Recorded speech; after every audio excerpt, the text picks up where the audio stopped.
जी बिस्मिल्लाहिर्रहमानिर्रहीम। इस क्लास के अंदर जो है ना हम फर्दर मैथमेटिक्स का पेपर 4, जैसे देखें ये लिखा है paper 4 further probability and statistics का मई जून 2023 का जैसे पेपर ये 4-2 है। इसको सॉल्व करने के लिए जो टाइम अवेलेबल है वो है 1 hour and 30 minutes। जो इसके अंदर जो है नंबर ऑफ क्वेश्चन पूछे जाते हैं 6 मोस्टली पूछे जाते हैं। कोई कुछ पेपर हैं रियल जिनके अंदर जो है ना 7 क्वेश्चन भी पूछे गए हैं। 12 6 क्वेश्चन होते हैं इसके अंदर। इसके जो टॉपिक्स हैं 5 है। जैसे कि इसका फर्स्ट टॉपिक है कॉन्टिन्यूस रैंडम वेरिएबल, फिर टेस्ट हैं 4 टेस्ट हैं इसके अंदर। जेड टेस्ट, टी टेस्ट एक ही टॉपिक है, फिर काई स्क्वायर टेस्ट एक अलग टॉपिक है, फिर विल्कॉक्सन एंड टेस्ट। ये 4 टॉपिक हो गए। और फिफ्थ टॉपिक है इसका प्रोबेबिलिटी जनरेटिंग फंक्शन। तो ये इसके जो है ना 5 टॉपिक्स हैं। तो वन बाय वन हम इनके जो है ना वो क्वेश्चन सॉल्व करते हैं। जैसे देखेंगे फर्स्ट क्वेश्चन जो है यहाँ पे ये लिखा हुआ है the length of the leaves of a particular type of tree are normally distributed with mean mu.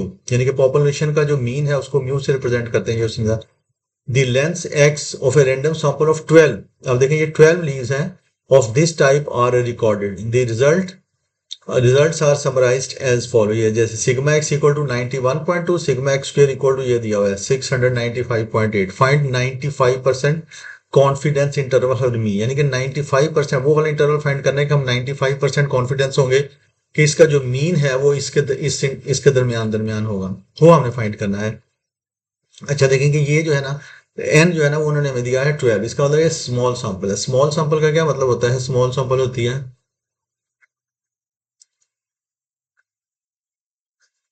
Small sample when an less than 25। जब ये 25 से कम होगा ना तो ये स्मॉल सैंपल होगी। जब ये स्मॉल सैंपल होगी, जो टी डिस्ट्रीब्यूशन का क्वेश्चन है। तो कॉन्फिडेंस इंटरवल का देखिए पहले फार्मूला देख लेते हैं। कॉन्फिडेंस इंटरवल का फार्मूला ये है, कॉन्फिडेंस इंटरवल ये कि अगर हमने एक सैंपल दिया इसका फार्मूला है सैंपल का मीन माइनस। अच्छा अब देखें ये टी डिस्ट्रीब्यूशन का क्वेश्चन है। जब ये स्मॉल सैंपल होगा जैसे ये 12 है तो इधर टी होगा। अगर ये लार्ज होगा तो जेड होगा। यानी कि लार्ज का मतलब है कि 50 60 725 से बड़ा। और यहाँ पे इसका आ गया स्टैंडर्ड डिविएशन ऑफ उसकी हमने फाइंड करनी है। ये देखिए क्योंकि सैंपल जो पॉपुलेशन है ना उसका जो है ना वो वेरिएंस नहीं दिया हुआ, तो हम पहले सैंपल से उसको कहते हैं अनबाइस्ड वेरिएंस निकालेंगे। ये उसका फिर स्टैंडर्ड डिविएशन यहाँ पे लगाया गया है इस तरह से एक्स बार प्लस टी, ये standard deviation of unbiased variance का। अब ये देखेंगे उसके बाद ओवर अंडर रूट 10। अब देखिए ये टी कैसे कैलकुलेट करना है। तो यहाँ पे उसने कहा हुआ है 95% कॉन्फिडेंस इंटरवल। तो 95% कॉन्फिडेंस इंटरवल का फार्मूला, यानी कि वो सिर्फ फार्मूला तो यही है लेकिन टी की वैल्यू वो डिपेंड करेगी ये एन नंबर ऑफ यानी जितने उसने वो दिए हुए एन के ऊपर डिपेंड करेगी। जैसे ये 12 है, 12 में से 1 माइनस करके जैसे 11 आ गया, इसको जाके हम टेबल में से देखेंगे 9 इसके देखें वो देख के बाकी चीजें तो हमने ये जो मैं उसने दिया हुआ है जो डेटा उससे हमने कैलकुलेट करनी है। 95% कॉन्फिडेंस इंटरवल, 95% कॉन्फिडेंस इंटरवल इसका देखें कि ये क्या बन जाए। इस तरह से ये जगह इस तरह से देखें कि 95% का मतलब है कि 95% ये इस तरह से हो गया। 95% इंटरवल जैसे ये क्या है, हम ये वाला जो एरिया ये 95% हो गया।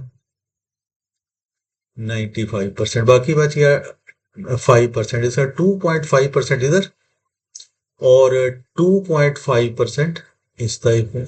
अच्छा 2.5% का मतलब है 0.025। 1 में से माइनस करें तो 0.975 आ जाए। अब आपने ये देखेंगे 90 का फार्मूला आपने इस तरह से ये फार्मूला तो इसका ये है माइनस। अब टी की वैल्यू जाके आपने ना टेबल में देखनी है। टेबल में कैसे जाएंगे, ऐसे देखें कि टेबल में जाएंगे तो ये पेपर के अंदर आपको ये MF19 जो है ना ये वाला टेबल मिलेगा। अब यहाँ भी जाके देखेंगे आप 0.975 ये है, ये न 0.975 11 11 में जाके देखें ये 2.201 2.201 देखें n-1 करके फिर जहाँ से वैल्यू देखनी है। टोटल वैल्यूज उसने दी हुई लीव्स दी हैं 12, उसमें से 1 माइनस किया बाकी रह गया ये 11। और 0.975 ये जाके इनकी इंटरसेक्शन हो रही है इन दोनों की 2.201। तो ये टी की वैल्यू आ गई इस तरह से। ठीक है, वो एन पे डिपेंड करेगी। अगर सपोज एन 15 होता तो 14 पे जाके देखते, एन 10 होता तो ये 9 पे देखते। इस तरह से 12 दिया तो 11 पे देखे 2.201। तो इस तरह से जो है ना ये देखें यहाँ पे आ गया 2.201 ये ओवर अंडर रूट 10 और एक्स बार प्लस 2.201 इसका स्टैंडर्ड डिविएशन ओवर एन, इस तरह से। अब ये देखेंगे, ये हमने इसका चीज़ें कैलकुलेट, एन तो पता है हमें वो है, जैसे 12 दिया हुआ है, तो ये मीन जो है वो मीन कैलकुलेट, मीन जो है वो उसने दिया हुआ है, ये देखें sigma x over n, sigma x उसने दिया 91.2, तो ये जब आप करेंगे 91.2 डिवाइडेड बाय 12, तो ये हमारे पास आ जाएगा सिग्मा इक्वल टू, इसको कैलकुलेट किया जाएगा 7.6 आ जाएगा, ये ना 91.2 डिवाइडेड बाय 12, हाँ 7.6 आ गया, वो आप इधर लगा दें 7.6। अच्छा, अब आप ये देखेंगे अनबाइस्ड एस्टीमेट,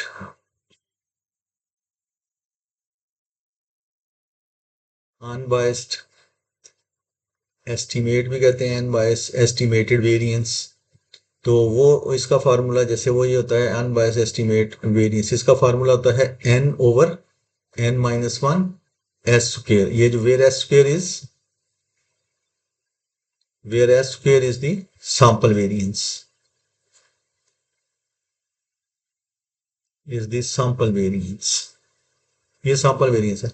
अब देखें कि सैंपल का वेरिएंस फाइंड करना हो, जैसे हमारे पास ये डाटा दिया एस स्क्वेयर, इसके फार्मूले हैं, जैसे देखें कि फार्मूला तो यही है एक्स माइनस एक्स बार का स्क्वेयर ओवर एन, अगर इसका स्क्वेयर खोल लें तो इसका एक फार्मूला इस तरह से बन जाता है, स्क्वेयर इक्वल टू ये हो जाता है sigma x square over n minus ये मीन का स्क्वेयर। अब वो जो डाटा पे डिपेंड करेगा कि कौन सा हमने लगाना है। अब देखिए जैसे उसने हमें दिया हुआ है सिग्मा एक्स स्क्वेयर, तो मैं ये वाला फार्मूला यूज करता हूँ, तो सिग्मा एक्स स्क्वेयर उसने हमें दिया, मैं इसका पहले ये वाला फार्मूला फाइंड, सैंपल का स्क्वेयर फाइंड कर लेता हूँ। सिग्मा एक्स स्क्वेयर ये दिया हुआ यहाँ पे 695.8, 695.8 डिवाइडेड बाय 12 माइनस ये जो हमने इसका मीन ये फाइंड किया 7.6 का स्क्वेयर, तो जब आप इसको कैलकुलेटर से कैलकुलेट करेंगे ना, तो इसका आंसर आ रहा है टोटल 67/300। तो अनबाइस्ड वेरिएंस निकालने के लिए ये, तो ये हमारे पास हो जाएगा n over n minus one, n कितना है 12 ओवर 11, ये आ गया हमारे पास एस स्क्वेयर 67/300 से। जब इसको इससे मल्टीप्लाई करके 12 11 पे डिवाइड करेंगे ना, तो ये हमारे पास आ जाएगा 0.2436,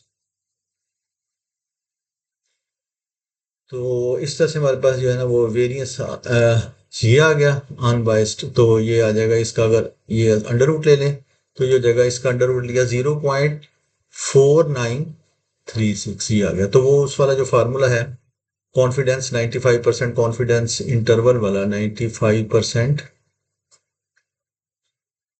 कॉन्फिडेंस इंटरवल, वो फार्मूला क्या है X bar minus 2.201 over under root N और एक्स बार प्लस 2.201 ये standard deviation over under root, ये सारी वैल्यूज जो है वो इसके अंदर लगा दें और इसको कैलकुलेट कर लें। तो ये देखिए कि हमारे पास आ जाएगा कौन, एक्स बार कितना हमने कैलकुलेट किया 7.6 माइनस 2.201 मल्टीप्लाइड बाय ये जो है इसका ये स्टैंडर्ड डिविएशन वो ये है 0.4936 ओवर अंडर रूट 12, ये कॉमा डाल के ये 7.6 plus 2.201 multiplied by 0.4936 over under root 12। अब इसको कैलकुलेटर से आप कैलकुलेट कर लें, ये इसको कैलकुलेट 7.6 तो ये आ रहा है 7.29 और ये आ रहा है 7.91, और आप इसको ऐसा भी लिख सकते हैं कि मीन जो है वो आ गया less than 7.91 and greater than 7.29, ये वो इंटरवल आ गया, यानी 95% कॉन्फिडेंस इंटरवल है कि इसका मीन जो है ना वो 7.29 से लेके 7.91 के दरमियान होगा, ये इसका जो है ना। Now let's move to next question number 2 के ऊपर। अब ये क्वेश्चन नंबर जो 2 है, ये देखें यहाँ पे भी दिया है 2 सैंपल्स का क्वेश्चन है और ये टेस्ट एट 5% लेवल। अच्छा, यहाँ पे बड़ी इंपॉर्टेंट चीज ये लिखी है कि is the sample mean times to complete puzzle are assume to be normally distributed with same population variance. तो सेम पॉपुलेशन वेरिएंस का मतलब है कि हमें कॉमन उनका जो दो, इसने हमें 2 पॉपुलेशन है ना उसके 2 सैंपल्स दिए हुए हैं, उनसे हमें जो है ना वो निकालना है उसका वेरिएंस, इसको भी कहते हैं अनबाइस्ड वेरिएंस, और या फिर एस्टिमेटेड वेरिएंस, या फिर इसको कहते हैं pooled estimated, pooled two sample estimated. उसका फार्मूला क्या आता है, ये जगह काम है यहाँ पे, उसमें जैसे देखें कि पूल्ड टू सैंपल वेरिएंस और अनबाइस्ड, अभी इसको भी, ये भी अनबाइस्ड एस्टिमेटेड वेरिएंस।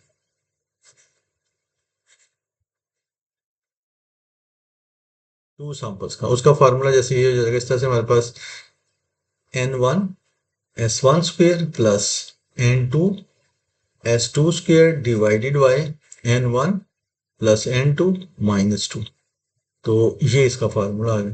अच्छा, इसका मतलब ये है कि हमें ना हमारे पास ये सैंपल्स के जो है ना वो s1 s2 का, तो सैंपल के हमारे पास जो है ना वो वेरिएंस होनी चाहिए, n1 भी पता है, n2 भी पता है, बाकी सारी चीजें पता है, सैंपल का वेरिएंस निकालना है। अब यहाँ पे देखें जैसे उन्होंने टू सैंपल्स दिए हुए हैं, ये असल में डिफरेंस बिटवीन टू सैंपल्स का जो है ना वो क्वेश्चन है टी टेस्ट का, बिकॉज इसका जो ये दिया ना, देखिएगा, the children of two large schools P and Q are all given the same puzzle to solve. A random sample of size 10 is taken from the children at school P. Their individual times to complete the puzzle given in the sample in the sample वो mean of 9.12 and unbiased variance, ये उसने 2.16 दिया sample. उस population का जो P वाला school है ना, उसकी पॉपुलेशन का उसने अनबाइस्ड उस एक का ये दिया हुआ है।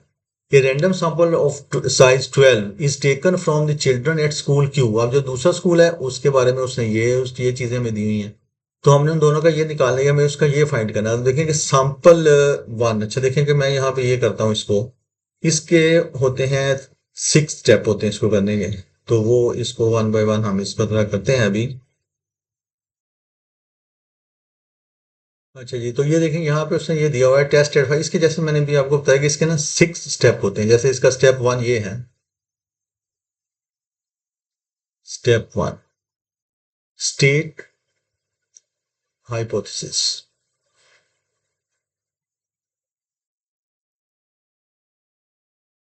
हाइपोथेसिस। अच्छा जी, एच नोट तो ये हो जाएगा, ये देखिए वो कह रहा है test at 5% significance level whether the population mean time taken to complete the puzzle by children at school P is greater than. लेकिन वो देखिए एच नोट के अंदर जब भी हम ये करते हैं तो वो उसमें ये होता है कि हम पहले ये कंसिडर कर लेते हैं दोनों का मीन जो है ना वो इक्वल है। हम कहते हैं कि जैसे कि mean at school P is equal to mean of the children of the school Q जो है सेम है, और इसको हम इस तरह भी लिख सकते हैं mu P minus mu Q, यानी दोनों का डिफरेंस जो है वो जैसे कि जीरो आ गया। इसका ऑल्टरनेट ये हो जाएगा जो उसने ये दिया हुआ है ग्रेटर देन, यानी कि mean of the children at P school P is greater than mean of the children at school Q. और आप इसको ऐसा भी लिख सकते हैं mu P minus mu at the school ये Q is greater than zero. इसको उधर लिखेंगे इस तरह से। इसका पहला स्टेप तो ये हो गया। अच्छा जी, अब देखें इसका जो स्टेप टू है,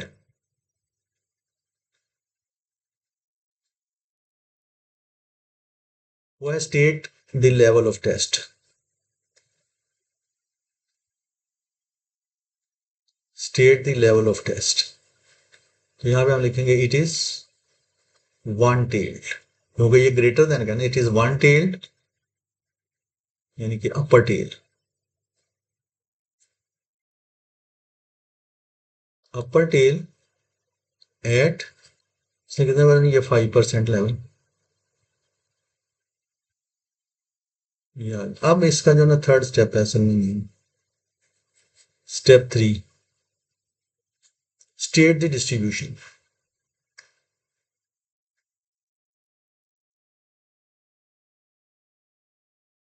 state the distribution, X follow normal distribution, इन दोनों का जो मीन का जो डिफरेंस है वो तो जीरो हो गया। अच्छा, वो इसका जो अनबाइस्ड वेरिएंस है ना, वो क्योंकि नॉर्मल डिस्ट्रीब्यूशन के पैरामीटर मीन एंड वेरिएंस होते हैं ना, तो वो यहाँ पे आ जाएगा। ये अब हमें ये एन बाइस्ड वेरिएंस जो इस फार्मूले से हमें निकालना है into 1/n1 plus 1/n2 central limit theorem से, ये हमने यहाँ पे आ गया। अब असल में ये चीज जो है ना ये कैलकुलेट करनी है, फिर उसके बाद जो है ना ये असल में डिफरेंस बिटवीन जो है ना वो मीन्स ऑफ टू पॉपुलेशन का क्वेश्चन है। टी टेस्ट का हमें कैसे पता चला, बिकॉज कि ये सैंपल साइज जो है ना ये काफ़ी, जैसे इसका ये 10 दिया हुआ है और दूसरे वाला जो स्कूल है क्यू उसका 12 दिया हुआ है, इसलिए ये टी डिस्ट्रीब्यूशन का क्वेश्चन है। अब देखें कि वो ये कैलकुलेट करने के लिए, अब हम ये देखें कि मैं इसके ना दो बना लेता हूँ स्पेस कम इसके अंदर। तो ये जो देखें कि n1, इसको मैं कर लेता हूँ n1 जो है वो पहला जो है उसके उन्होंने हमें दिया हुआ है, जैसे ये स्कूल 10 वैल्यूज, ये n1 10 हो गया, ये उसने हमें दिया हुआ है 10। अच्छा, वो उसका जो मीन है ना उसने वो हमें दे दिया है, पी वाला जो स्कूल है ना उसको मैं चलो एक्स पी से रिप्रेजेंट कर रहा है, ये ना मीन इसने, इसका मीन जो है ना ये मैं इसने बताया 9.12, ये बता दिया इसने 9.12, और इसका जो अनबायस्ड वेरिएंस है ना वो उसने हमें यहाँ पे बताया हुआ है। ये देखिए कि उसने यहाँ पे कहा हुआ है एंड अनबायस्ड वेरिएंस एस्टिमेट 2.16, तो ये 2.16 है, ये आ गया। और जो दूसरा है n2, उसकी भी उससे कितनी वैल्यूज ली है यहाँ पे, उसने उसकी ली है वैल्यूज 12, ये 12 आ गया इसका। और जो x जो q है उसका जो मीन है वो आ जाएगा हमारे पास, यहाँ पे उसने इसकी वैल्यू दी है 99.6, तो 99.6 को जब डिवाइड करेंगे हम इस पे, कितनी वैल्यू है उसकी 12 पे, तो ये हमारे पास है, ये स्कूल उसने क्यू का दिया ना, 99.6 को डिवाइड करें, 99.6 डिवाइडेड बाय 12, आ गया 8.3, इसका जो है ना वो हमारे पास आ गया मीन 8.3, ये आ गया इसका मीन 8.3। अच्छा जी, तो अब जो है ना और उसने इसके अलावा हमें ये चीज़ दी हुई है, इसकी जो है ना वो ये इसने इसके बारे में हमें दिया हुआ है sigma x minus x bar equal to इसका स्क्वायर इक्वल टू 21.5, ये उन्होंने इसका दिया 21.5। अच्छा, अब आप देखिए कि दोनों सैंपल्स का नाम है, इसका भी मैं निकाल लेता हूँ एसपी का। अब देखिए कि यहाँ पे ना उसने जो वेरिएंस जो है ना इसका दिया हुआ है अलग अलग। अब आप देखिए कि इसका जो वेरिएंस निकालना होगा ना सैंपल का, तो सैंपल का फार्मूला होता है एस पी का square equal to n over n minus one, वो उलट हो जाएगा ना इसका फार्मूला, अनबाइस्ड वेरिएंस का फार्मूला होता है, अनबाइस्ड वेरिएंस का फार्मूला होता है n over n minus one into S P इसका स्क्वायर। और इधर से इसका स्क्वायर कैलकुलेट करने के लिए एस क्यू का स्क्वायर कैलकुलेट करने के लिए, तो ये वैल्यूज हमारे पास आए ना sigma x minus x bar का square over n, sigma x minus ये उसने में दिया हुआ है 21.5, और इसका जैसे ये एन टू है ना इसको डिवाइडेड बाय 12 कर दिया, तो 21.2 डिवाइडेड बाय 12 करेंगे ना तो कैलकुलेटर से भी आ जाएगा हमारे पास 43/24 आ जाए। तो इसको अब देखिए कि उसने हमें ये वाली वैल्यू दी हुई है, जो उसने दिया हुआ है 2.16 इक्वल टू एन कितना है इसका 10/9 एस पी का स्क्वायर। तो यहां से आ जाएगा हमारे पास S P square equal to 2.16 multiplied by 9/10। जब इसे मल्टीप्लाइड बाय 9/10 करेंगे, सो ये इक्वल टू कैलकुलेटर से कैलकुलेट किया तो यार है 243/125, और अगर डेसिमल में निकाल लें इसको तो यार है 1.944, और ये वाला जो निकाले हैं तो ये आ रहा है हमारे पास 1.17 तो ये हमारे पास आ गया, ये पी का आ गया, ये क्यू का। अब इनका अनबाइस्ड जो है ना वो एस्टिमेट करें हमें निकालना पड़ेगा, वो वाला ये आ जाएगा अनबाइस्ड एस्टिमेट, इसका square equal to n one है 10, और इसका जो आ गया ना हमारे पास एस पी का स्क्वायर वो आ गया है 1.94 प्लस 12 इंटू उसका आ गया है 1.7917 डिवाइडेड बाय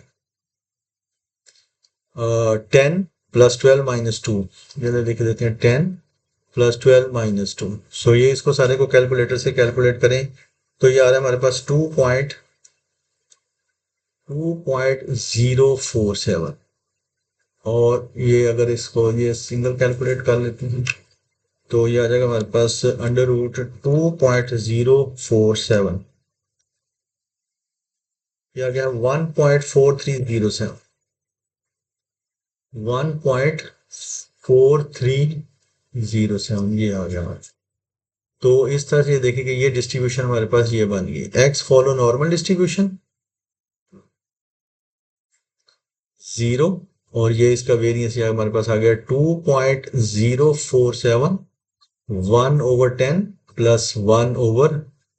अब ये देखेंगे यूज। अब आगे इसके अंदर स्पेस यहाँ पे नहीं है, तो इसके लिए जो मैं ना वो जो एक्स्ट्रा पेज दिया ना उसके ऊपर मैं चले जाता हूँ, या इसको इधर ही सॉल्व कर लेता हूँ साइड पे। तो जैसे देखेंगे यहाँ पे, अब ये देखेंगे हमने इसके कर लिए हैं स्टेप 3 तक, अब स्टेप 4 इसका ये है,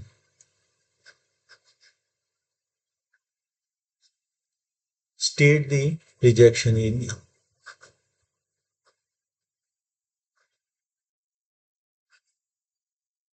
स्टेट दी रिजेक्शन एरिया, और रिजेक्शन एरिया ये है कि if T is greater then, अच्छा देखिए कि इसके अंदर ना टू है ना, एक सैंपल का है वेरिएंस, एक का है 10 और दूसरे का है 12। जैसे देखिए ना, एक की इधर से है 10 और एक का है 12।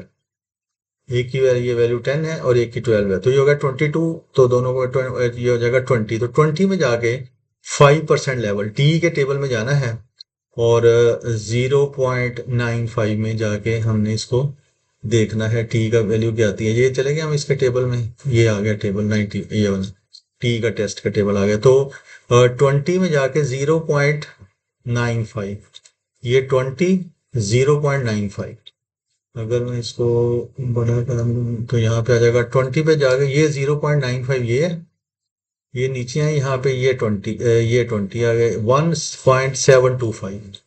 सो ये देखे ना, ये 0.95 उसने कहा ना 5%, तो ये 5% रिजेक्शन ये वाला एरिया आ गया। अगर ये इसका क्रिटिकल रीजन है।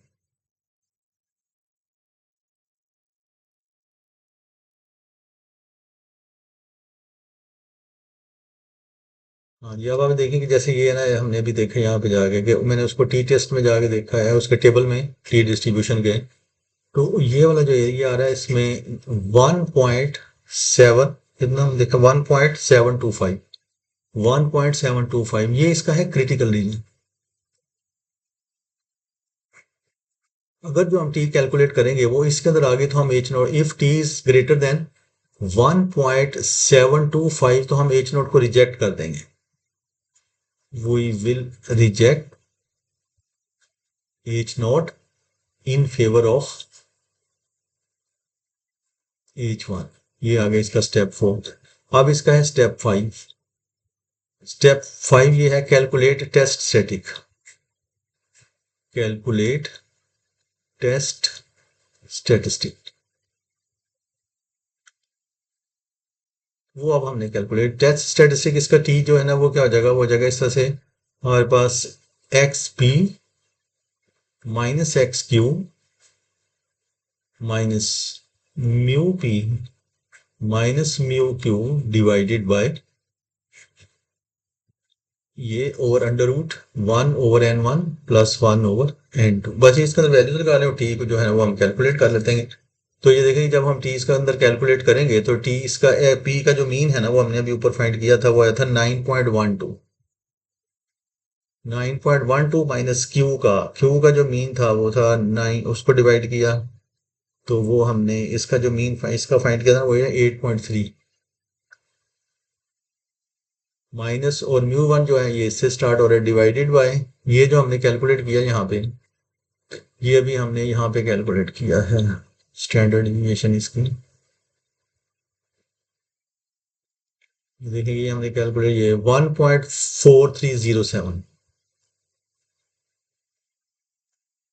1.4307, 1.4307 अंडर रूट 1/10 प्लस 1/12। इस सारे को कैलकुलेटर से सॉल्व करें तो टी की वैल्यू आ रही है हमारे पास इसके अंदर 1.339, ये टी आ गई। तो ये हमने टी कैलकुलेट कर लिया। अब जो है ना वो इसका कंक्लूजन, अब ये सिक्स स्टेप जो है कंक्लूजन।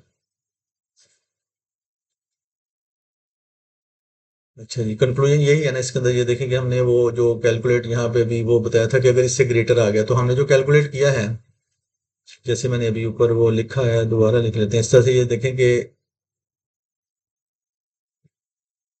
5% लेवल पे, 5% लेवल पे था ना, हाँ। तो 0 पॉइंट, ये 95% हो गया ना, तो 0.95, तो यहाँ पे वैल्यू आ रही है 1 पॉइंट, अभी हमने ऊपर जो है ना वो कैलकुलेट की है इसकी, 1.725, 1.725। तो ये आ गया इसका क्रिटिकल रीजन। तो वन, ये हमने कैलकुलेट किया, जो अब हमने कैलकुलेट किया ना टी, वो आ गया है 1.339, 1.339 लेस देन आ गया है 1.725, इससे यानी कि काफी कम आ गया, यहाँ पे आ गया। So accept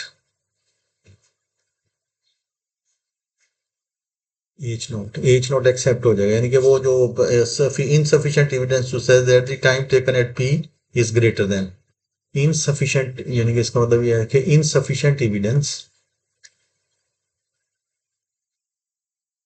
insufficient evidence to suggest that time taken at P to suggest that time taken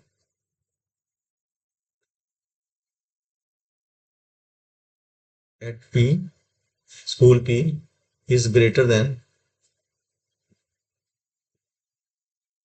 time taken at school Q। इस तरह से ये पूरा क्वेश्चन हुआ है। सो ये इसको बाकी इसमें यहाँ पे कर दी क्योंकि तो स्पेस नहीं थी, तो ये यहाँ से हमारा ये क्वेश्चन कंप्लीट हो गया। आइए देखिए नेक्स्ट वाला जो क्वेश्चन है ये वाला, ये कॉन्टिन्यूस रैंडम वेरिएबल को साथ उसने गुडनेस फिट के टेस्ट के साथ इसको उसने मिलाया है। अब जैसे देखें क्वेश्चन नंबर 3 में ऐसा है कि उसने दिया है random sample of 50 values of a continuous random variable x was taken, these values are summarized in the following table. अच्छा देखें कि ये जैसे जो भी है कॉन्टिन्यूस रैंडम वेरिएबल की हाइट हो सकती है, टाइम, वेट हो सकता है, जैसे 1 से लेके 1.5 मीटर तक हाइट है किसी की, वो 3 उसने ऑब्जर्व किया, किसी भी चीज की कर रहा है, 1.5 से लेके 2 तक 3 है, ऐसे ही चीजें, 2 से लेके 2.5 तक 8 है, 2.5 से लेके, ये उसकी ये नहीं ऑब्जर्वेशन है। और जो एक्सपेक्टेड फ्रीक्वेंसी है ना, वो उन्होंने ये दिया हुआ है जैसे प्रोबेबिलिटी डेंसिटी फंक्शन से ना, वो उसने ये इसके वो उन्होंने एक्सपेक्टेड वैल्यू फाइंड की है।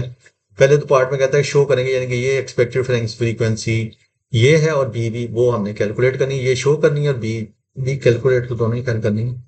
तो उसके बाद जो है इसका बी पार्ट जो है कैरी आउट, इसको फिर वो उतने परसेंट लेवल पे हमने जो टेस्ट हो उसको कंप्लीट कर।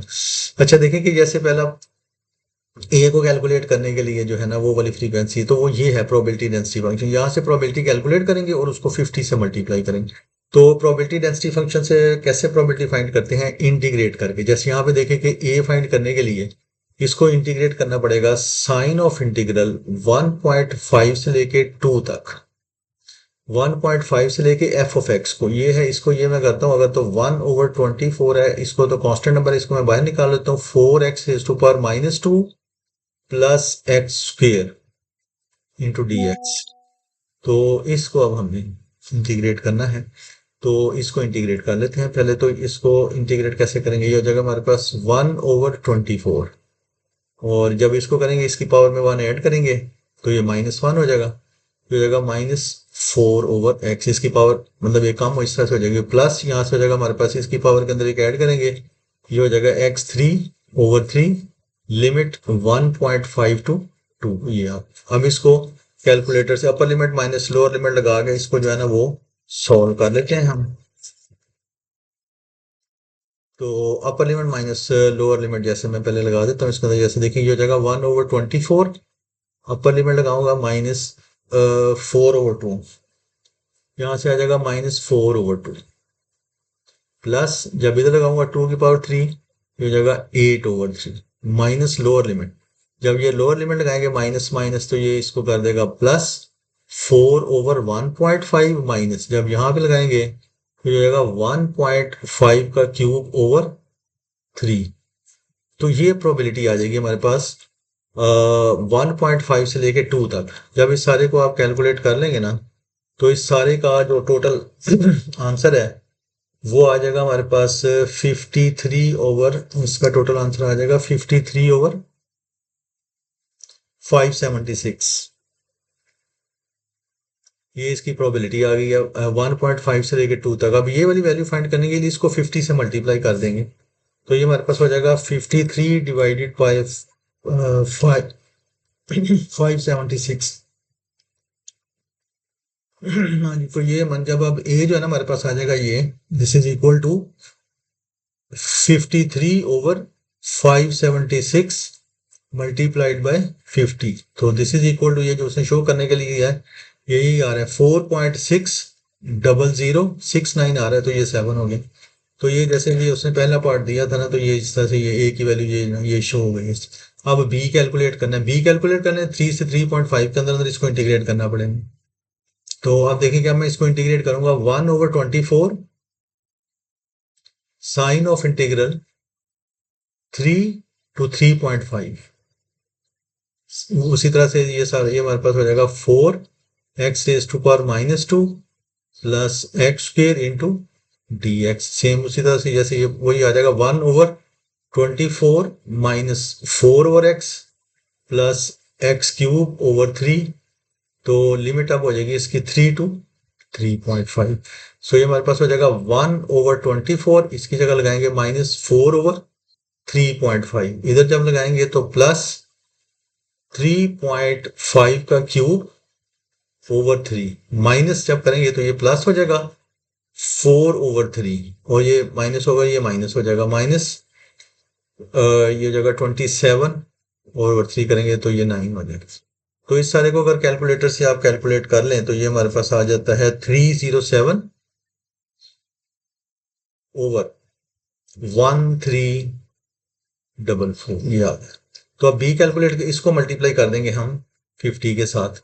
अब बी जो है ना हमारे पास हो जाएगा इक्वल टू, ये जो है ना 307 डिवाइडेड बाय 1344 मल्टीप्लाइड बाय 50, 11.42। अच्छा, क्योंकि वो बाकी ऊपर ने सारी वैल्यूज उसने 4 डेसिमल प्लेस तक ली हैं, तो इसको भी 4 डेसिमल प्लेस तक लेंगे हम। तो ये हो जाएगा 307 डिवाइडेड बाय 1344 मल्टीप्लाइड बाय 50। तो मैंने इसको कैलकुलेटर से कैलकुलेट किया तो ये आ रहा है 11.4211, और भी आगे आ रहा है 30, लेकिन क्योंकि उसमें 4 डेसिमल प्लेस है, सो ये बी की वैल्यू आ गई। सो बी की वैल्यू हमारे पास आ गई है 11.4211। ये बी की वैल्यू आ गई, और ए की वैल्यू ये आ गई है जो उसने अपने हमें शो करने के लिए था ए की वैल्यू, तो ए की वैल्यू आ गई है 4.6007। ये दो पहला पार्ट जिसने समझ। अच्छा, अब आप देखेंगे ये जैसे था ए की वैल्यू भी फाइंड होगी, बी की वैल्यू भी फाइंड होगी। ये कहता था एक्सपेक्टेड फ्रीक्वेंसी है, ये ऑब्जर्व फ्रीक्वेंसी है। तो अब वो कह रहा है कि carry out goodness of fit test at 10% significance level to test whether is satisfactory model for the data. अच्छा, देखेंगे हम क्या करते हैं, हमेशा कोई भी टेस्ट करना तो उसके लिए सबसे पहले उसका ये होता है कि उसके हाइपोथेसिस हमने बताने होते हैं। State hypothesis, state hypothesis. अच्छा जी, गुडनेस ऑफ फिट टेस्ट के हाइपोथेसिस ये होते हैं एच नोट के, हमेशा हम कहते हैं कि ये डेटा इज सेटिस्फैक्ट्री फॉर, हम ये data is satisfactory, F of x is good fit for the data, ये इस तरह करने F of x is good, या इस तरह भी लिख सकते हैं F of x is a satisfactory model for the data for, ऐसे जो इसने दिया होगा वैसे लिख लेते हैं।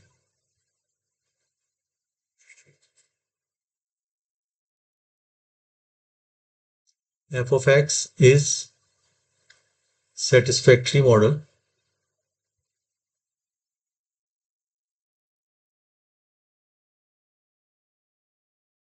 for the data।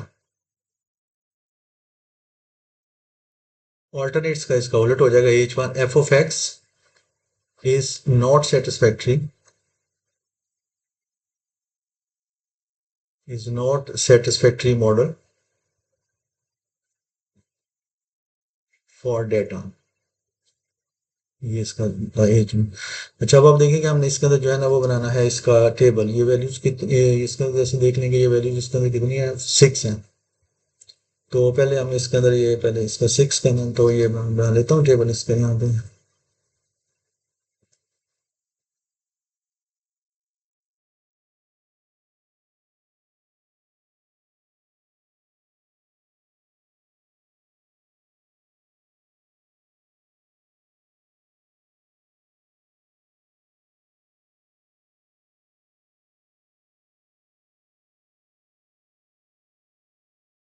ये ऑब्जर्व फ्रीक्वेंसी, एक्सपेक्टेड फ्रीक्वेंसी, और यहाँ पे आ जाएगा O minus E square divided by E. अच्छा, ऑब्जर्व फ्रीक्वेंसी जो है ना, ऑब्जर्वेशन जो है ऑब्जर्व ये है, जैसे देखें यहाँ पे दिया हुआ है 33811, 33811, और साथ आगे है 13 एंड 12।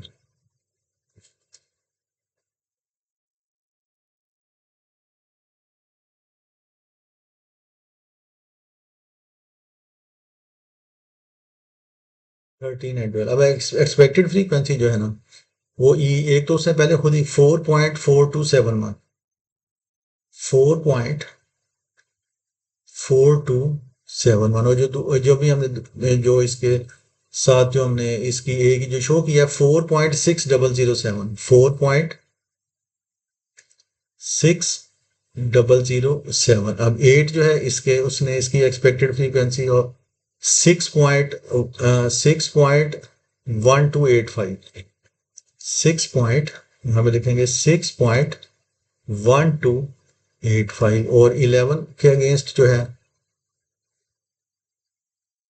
यहाँ पे 8.4549, 8.4549। और ये जो बी, ये भी हमने अभी कैलकुलेट किया 11 समथिंग। ये आ गया उसके बाद बी, ये हमने कैलकुलेट किया ये 11.4211, 11.4211, और लास्ट वाली जो है वो भी उन्होंने दी हुई है यहाँ पे 14.96, 14.9678। ये आ गए। अच्छा, देखिए कि इसके अंदर ये है कि जब भी हम ये गुडनेस ऑफ फिट टेस्ट करते हैं ना, जब हम ये इसका ये टेबल बना देते हैं, ये एक्सपेक्टेड वैल्यू है ना वो 5 से कम नहीं होनी चाहिए। जैसे देखेंगे यहाँ पे हमें नजर आ रहा है 4 पॉइंट, ये 5 से कम है। अगर इधर भी 5 से कम हो तो उसको अगले वाले सेल के अंदर ऐड कर देते हैं, इन दोनों को इसके अंदर वैसे। अगर नीचे से कम होता है तो ऊपर वाले में इससे ऐड कर देते हैं, ऊपर से कम है तो नीचे वाले में इससे ऐड कर देते हैं। अब दोबारा क्योंकि ये कम आ गया ना, इससे 5 से कम है, तो इसको ना हमें एक दफा बनाना पड़ेगा, फिर दोबारा इसके अंदर ऐड करना पड़ेगा उसको आगे वाले सेल में।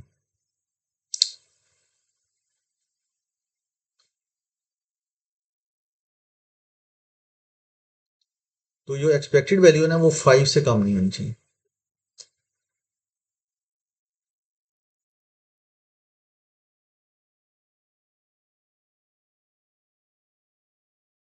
तो यहाँ पे ये कम आ गई है 5 से, इसलिए मैंने ये दोबारा बनाना पड़ा, इसलिए मैं इसको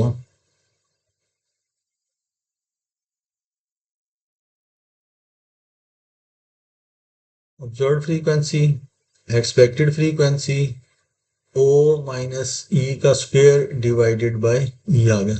अच्छा, अब आप देखेंगे ये जो ना पहले ही ऊपर वाली, तो इस ये वाला इसमें ऐड हो जाएगा। जब इसको इसमें ऐड करेंगे तो ये इसमें ऐड, ये हो जाएगा 6, ये आ जाएगा हमारे पास 6 हो गया। और ये जब इसके अंदर ऐड करेंगे ना तो ये हो जाएगा 9.0278। ये जब इसके अंदर ऐड करेंगे ना ये 8 हो जाएगा इस तरह से, ये इसके अंदर से 10, और ये 9.02 ये इस तरह जाएगा। उसके बाद आ जाएगा आगे वाला 8, यहाँ पे आ जाएगा 8, ये 8, और उसके आगे ये है 6.1285। 8 के बाद आ जाएगा ये 11, 11 इसके सामने है 8.4549। उसके बाद आ जाएगा 13, 13 के सामने है 11.4211। उसके बाद है 12, 12 के सामने है ये 14.9678। ये इस तरह से ये आ गया इस तरह से। तो इसको जो है ना वो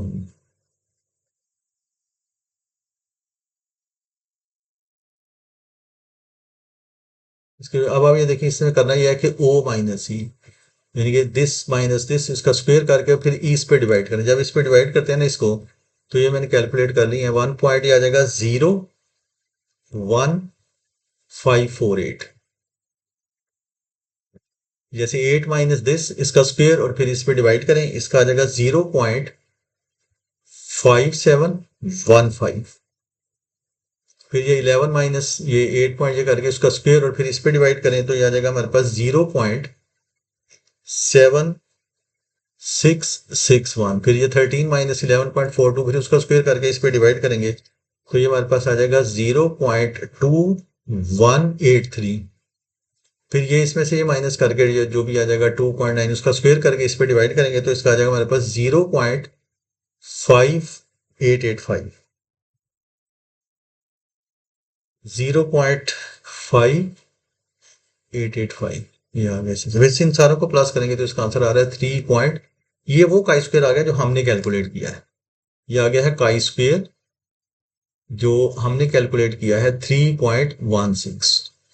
अब कंक्लूजन ड्रॉ जो करना है वो टेबल से, इसकी टेबुलर वैल्यू से जाके conclusion,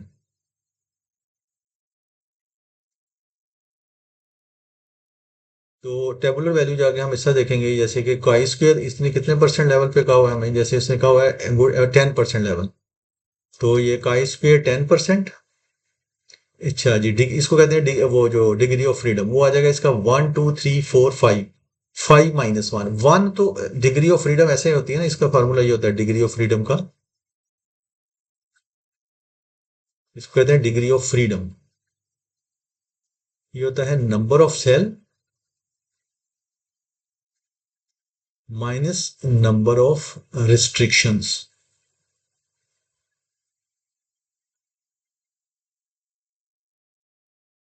number of restrictions, number of cell जैसे देखेंगे इसके अंदर है 5, माइनस नंबर ऑफ रिस्ट्रिक्शन का मतलब ये है कि जैसे एक तो रिस्ट्रिक्शन तो लाजमी इसके ऊपर है ना कि इन दोनों का जो ऑब्जर्व फ्रीक्वेंसी और एक्सपेक्टेड फ्रीक्वेंसी, इन दोनों का सम जो है ना, ये टोटल इक्वल होना चाहिए। जैसे इसने कुछ दिया होगा इधर, जैसे 50, हाँ, तो इन दोनों का जो टोटल सम है ना, ये हमेशा 50 होना, जैसे इसका जो है ना, इसका भी सम 50 होना चाहिए और इसका सम भी 50। ये तो रिस्ट्रिक्शन, ये नहीं है कि इसका ज्यादा हो जाए या इसका कम, इसका ज्यादा, इसका नहीं है। तो ये तो एक रिस्ट्रिक्शन तो लाजमन इसके ऊपर है। इसके अलावा रिस्ट्रिक्शन ये है कि जैसे हमें इसके अंदर कोई प्रोबेबिलिटी या कुछ इस तरह की चीज कैलकुलेट, अभी हमें कुछ नहीं कैलकुलेट करना पड़ा, ये रिस्ट्रिक्शन एक ही इसके ऊपर है।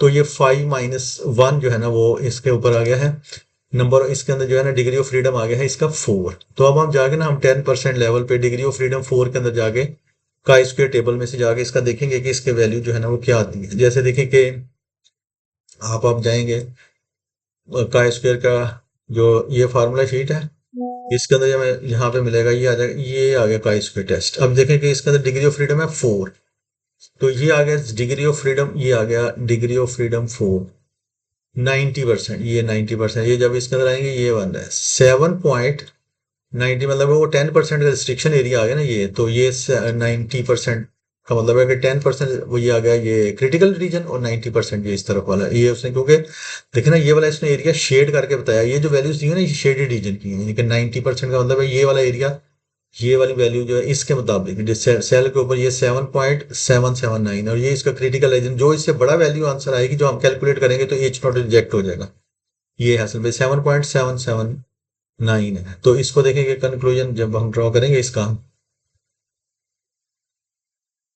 तो ये देखेंगे उसने पीछे दिया हुआ है 7.779, ये दिया हुआ मतलब ये है कि जैसे देखेंगे ना ये इसका है उसका आपने देखा कि ये जाके 7.779।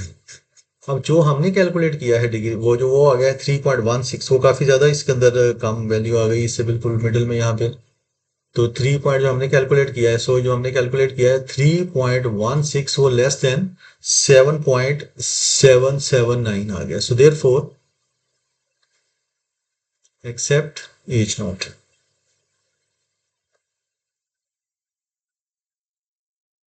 यानी कि एच नॉट ये कि हम ये इसके अंदर ये हमने ये रखा था ना कि F of x satisfactory model for the data, sufficient evidence, इसमें ये लिखेंगे sufficient evidence to suggest that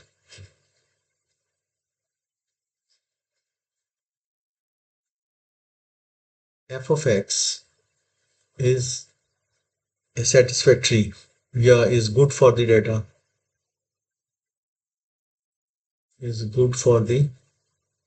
या सेटिस्फैक्ट्री मॉडल हमने देखे एच नॉट जो था।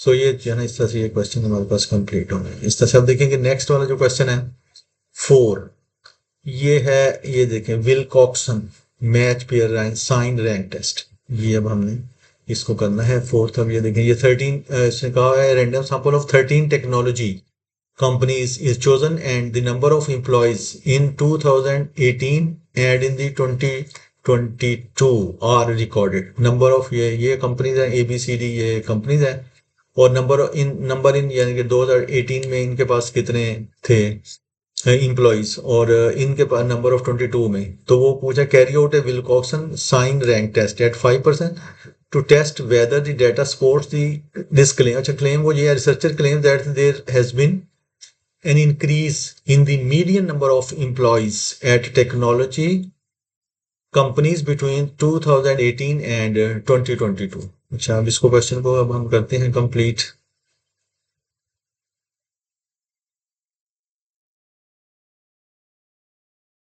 हाँ जी, अब देखेंगे ये क्वेश्चन है। अब यहाँ पे देखेंगे उसने कहा carry out a Wilcoxon match pair signed rank test at 5% significance level to test whether the data supports. ये डेटा जो है वो अच्छा, देखेंगे हर टेस्ट के अंदर जो है ना वो हमने हाइपोथेसिस 4 टेस्ट है ना, Z test, T test, chi square test, और ये जो है विल्कॉक्सन के जो है ना वो 3 टाइप्स के टेस्ट हैं। Wilcoxon signed rank test, Wilcoxon rank sum test, Wilcoxon match pair sign rank. अब ये क्योंकि ये 2 आ गए हैं दूसरे, और 2 जैसे एक कंपनीज है उनके 2 उसने सैंपल्स दिए हैं, उसके दरमियान हमने करना हो। तो state hypothesis,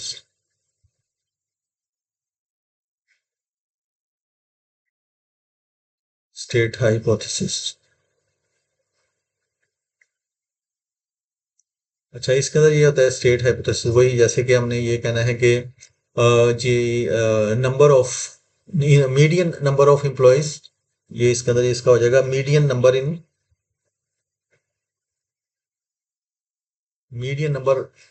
of employees in 2022 is equal to median number of employees in 2018। जबकि H1 में उसके ऑल्टरनेट में वो ये कह रहा है कि जैसे में उसने ये कहा हुआ है ना कि increase in median number of technologies between 2018 and ये जैसे कि median number of employees in 2022, यानी कि पहले 2018 में, उसके बाद इंक्रीज हो गए हैं 2000 से 2018 से इंक्रीज 22 तक जो है वो इंक्रीज हो गया। मतलब देखिए मैच पेयर में ये होता है कि आपने ना ऊपर वाले से नीचे वाला माइनस कर दें, या नीचे वाले में से ऊपर वाली जो है वो सैंपल में से माइनस कर दें, जैसे भी है कर सकते हैं। टोटल है वैल्यूज ये कितनी 13। अच्छा जी, 13 वैल्यूज के लिए ये मैं बनाता हूँ यहाँ पे। तो अगर मैं ऐसे लाइन का 1 2 3 4 5 6 7 8 9 10 11 12 13। अच्छा, तो ये इस तरह से हमारे पास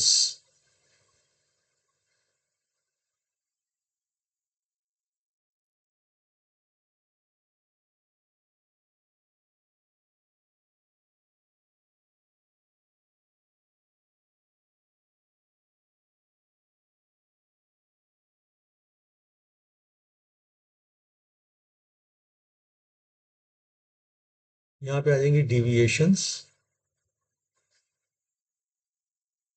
यहाँ पे आ जाएगा रैंक। अच्छा, डिविएशंस का मतलब जैसे कि ये आप ऊपर में से नीचे या नीचे में से ऊपर कोई माइनस, जैसे 106 में से 104 माइनस करें, ये हमारे पास आ जाएगा 2। उसके बाद अगर आप 24 में से 19 माइनस करें तो ये आ जाएगा हमारे पास 5। ये सारों को अगर आप इस तरह माइनस करते जाए ना तो ये आ जाएगा हमारे पास 1 -6 42 जैसे देखे ना पांच बार मैंने ये 1 2 3 4 5 ये इसको किया ना 1012 में से 970 माइनस किया तो 30 एंड ये 42 तक कम आ गए, यहाँ तक कम आ गए ई कंपनी तक 42। उसके बाद आ जाएगा 525 माइनस 14। जब ये करेंगे तो इसके बाद हमारे पास आगे ये आ जाएगा 11 -3 7 20 12 -8 और -10 और -50। तो ये वाला। तो अब इनको देने हैं रैंक। रैंक का मतलब ये है कि जैसे देखें सबसे आप देखें ना ये जैसे 1 2 नेगेटिव साइन को फिलहाल इग्नोर कर दें। इन वैल्यूज को नेगेटिव साइन की वैल्यूज को फिलहाल हम इसके अंदर से इग्नोर कर देते हैं। -6 आ गया है, -3 आ गया है, तो और -8 और ये वाला नहीं है माइनस, ये 50 प्लस है। ये जो है ना ये प्लस आ रहा है 50 लास्ट वाला जो है ना ये देखो ना ये है 1154 में से जब वन ये माइनस करेंगे तो +50 आएगा। तो ये +50 आ गया। अच्छा देखिए सबसे जो छोटा नंबर है वो है 1, इसका रैंक हो गया 1। उससे कम आ गया 2, ये जगह 2। 2 के बाद आ गया ये 3। अभी नेगेटिव साइन को इग्नोर कर दें। इसको जो है ना वो देखेंगे ये थोड़ा इरिटेटिंग सा हो रहा है ऐसे हमारे साथ। तो इसका जो है ना ये साइन प्लस है, ये बड़ी एहतियात से करना है इसको। तो इस तरह से ये हमारे पास दिया है। ये हो गया 1, ये उसके बाद 3, 1 3 और उसके बाद जैसे है ये 4 नहीं है 5, ये हो जाएगा इसका रैंक हो गया 4।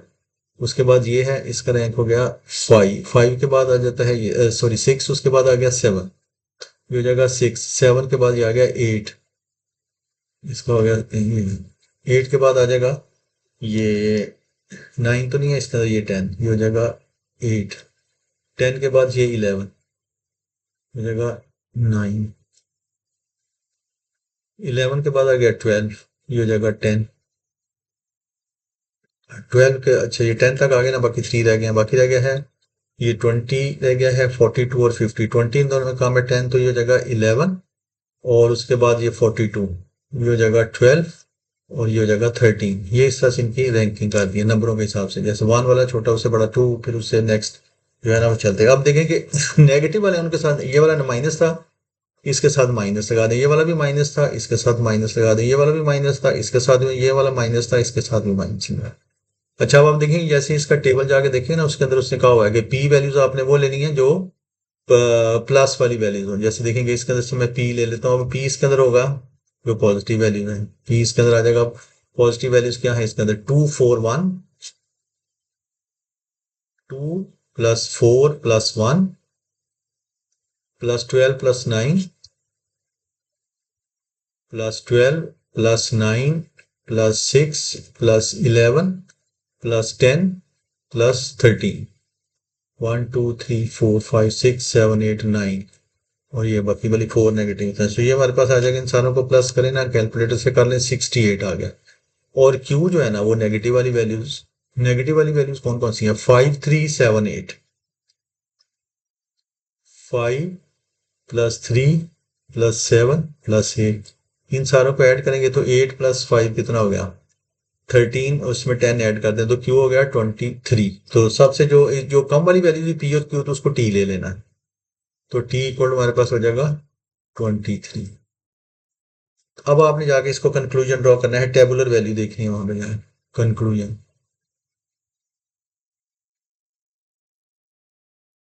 टेबुलर वैल्यू,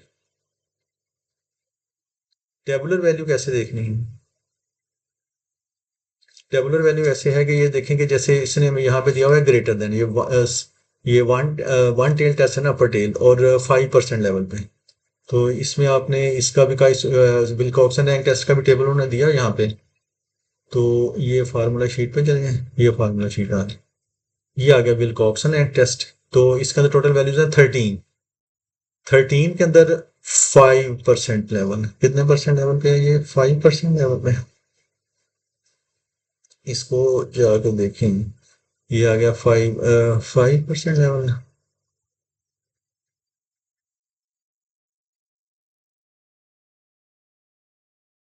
हाँ ये 5% लेवल पे जाके हम इसको देखते हैं 13 के अंदर। ये जो है ये टेबल आ गया। तो ये 5% लेवल, वन टेल टेस्ट है, ये 5% लेवल। तो ये 13 में जाके देखा तो ये 21 वैल्यू आ रही है। तो इसका मतलब इसकी टेबुलर वैल्यू जो है ना वो आ रही है 21।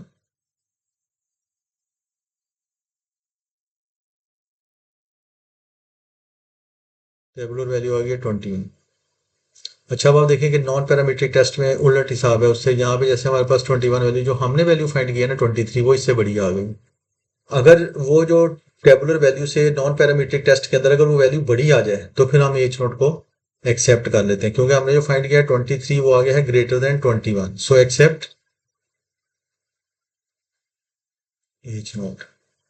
और जबकि दूसरा जो पैरामीट्रिक टेस्ट है जैसे जेड टेस्ट है, टी टेस्ट है, काई स्क्वायर टेस्ट है, उसमें जो टेबुलर वैल्यू से कम आनी चाहिए उसके रीजन में, तो फिर हम एच नोट का। इसमें उल्टा हिसाब है, ये नॉन पैरामीट्रिक टेस्ट है। इसका हिसाब ये है कि नॉन पैरामीट्रिक का मतलब होता है ये नॉर्मल डिस्ट्रीब्यूशन का नहीं है। नॉर्मल ये डिस्ट्रीब्यूशन जो उन्होंने उस समय दिया नॉर्मल नहीं है। तो टेबुलर वैल्यू उससे इससे ना ये बड़ी वैल्यू जैसे आ गई, हमने जो कैलकुलेट किया 23 वो इससे बड़ी आ गई। तो इसलिए एच नॉट एक्सेप्ट हो जाएगा। सो यहाँ पे हो जाएगा sufficient evidence to suppose readers claim belief, या जो भी इसमें अंदर आप, कि उसका ये था कि वो कहता है कि मीडियन जो है ना वो मीडियन इन 22, एच नॉट जो है। तो sufficient evidence to readers claim, insufficient evidence, यानी कि वो कहता था कि मीडियन बढ़ गया, नहीं बढ़ा। Insufficient evidence to support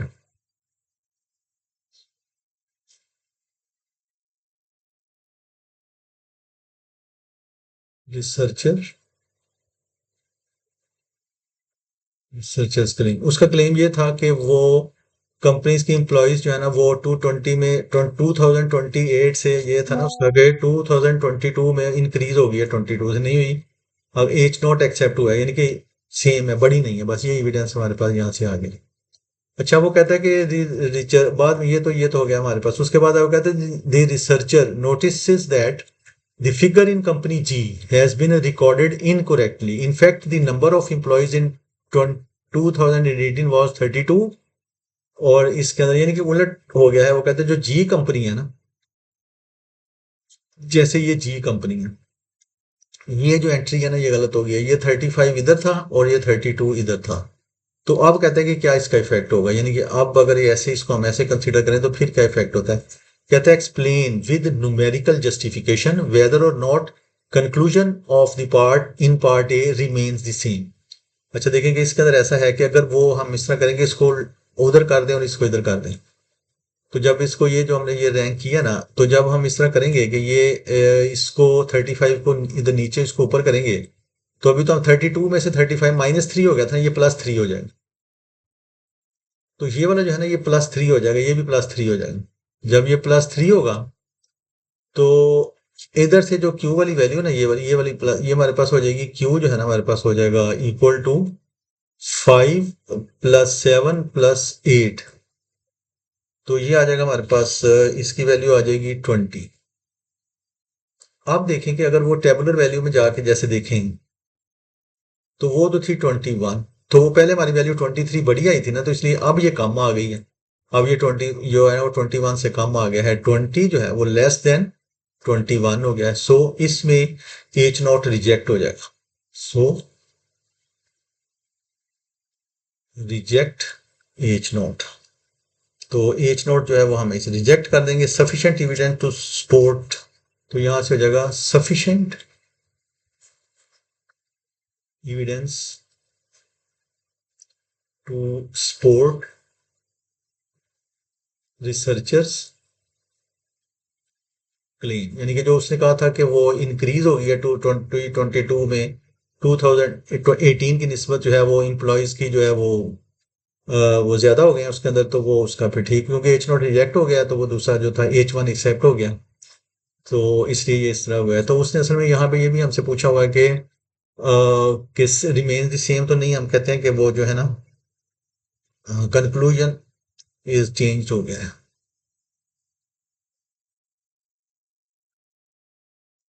conclusion is changed as in part A की निस्बत। पार्ट ए में तो वो एक्सेप्ट हो गया था एच नॉट, इसमें रिजेक्ट हो गया है, तो कंक्लूजन चेंज हो गया इसकी वजह से। तो ये हमारा ये वाला क्वेश्चन भी कंप्लीट हो गया। अब नेक्स्ट क्वेश्चन है इसके अंदर, जैसे ये है प्रोबेबिलिटी जनरेटिंग फंक्शन का। तो हम ये प्रोबेबिलिटी जनरेटिंग फंक्शन का जो है क्वेश्चन हम करते हैं। हाँ जी, ये प्रोबेबिलिटी देखें, इसमें ये है कि Harry has three coins, one coin is biased so that when it is thrown the probability of obtaining A head is 1/3। वैसे अव्वल तो 1/2 होती है ना, तो बायस्ड का मतलब है कि ये मतलब फेयर नहीं है, तो उसका जो हेड आने की प्रोबेबिलिटी है 1/3। The second coin is biased so that when it is thrown, the probability of obtaining a head is 1/4. Third coin is be biased है so that when it is thrown, the probability of obtaining head is 1/5. वो कहता है random variable x is the number of heads that Harry obtains when he throws all the three coins together. Find the probability generating function. अच्छा देखें कि ये probability 3 time हुआ है ना, तो इसलिए इसमें प्रोबेबिलिटी जनरेटिंग फंक्शन ऐसे हो जाएगा, प्रोबेबिलिटी जनरेटिंग फंक्शन ऐसे इस तरह से हो जाएगा हमारे पास ए टी क्यूब। वो टी क्यूब जो 3 टाइम हो ना, जैसे 3 टाइम हुआ है तो फिर क्यूब, जो क्यूब का जैसे कोफिशिएंट होगा ना, ये 3 टाइम की प्रोबेबिलिटी होगी, प्लस फिर 2 टाइम हेड आने की प्रोबेबिलिटी जैसे टी स्क्वायर का कोफिशिएंट, फिर 1 टाइम हेड आने की प्रोबेबिलिटी जो इस चीज की वन जो बिल्कुल हेड आने की प्रोबेबिलिटी वो डी हो जाए। अभी हमने A B C D calculate करने, ए का मतलब है तीनों टाइम हेड आ जाए। ए जो हो जाएगा प्रोबेबिलिटी ऑफ ए एक्स, वो जो है ना प्रोबेबिलिटी ऑफ ये जो है ना टी इज इक्वल टू 3 का मतलब है, probability of x equal to 3 का मतलब है कि 3 हेड आ जाए, यानी कि इसका मतलब होता है हेड हेड एंड हेड। तो पहले के ऊपर हेड आने की प्रोबेबिलिटी जैसे देखिए उन्होंने दी हुई है 1/3 मल्टीप्लाइड बाय 1/4, और दूसरे तीसरे के ऊपर 1/3 1/4 एंड 1/5। तो 1 ओवर ये 5 4 20 को 3 से मल्टीप्लाई कर देंगे तो ये हो जाएगा 1/60। अब ये जो है इस तरह से बी वो है प्रोबेबिलिटी ऑफ जो है वो x इक्वल टू 2 आने की प्रोबेबिलिटी, 2 यानी कि 2 हेड आने की प्रोबेबिलिटी, यानी कि ऑफ 2 हेड। इसका मतलब है कि हेड हेड इन टेल, पहले दो पे हेड, या ये भी हो सकता है पहले पे हेड दूसरे पे टेल तीसरे पे हेड, या ये भी हो सकता है पहले पे टेल फिर हेड और फिर हेड आ जाए। तो पहले के ऊपर हेड आए, पहले पे हेड आने की प्रोबेबिलिटी 1/3 है, और दूसरे पे हेड आने की प्रोबेबिलिटी 1/4 है,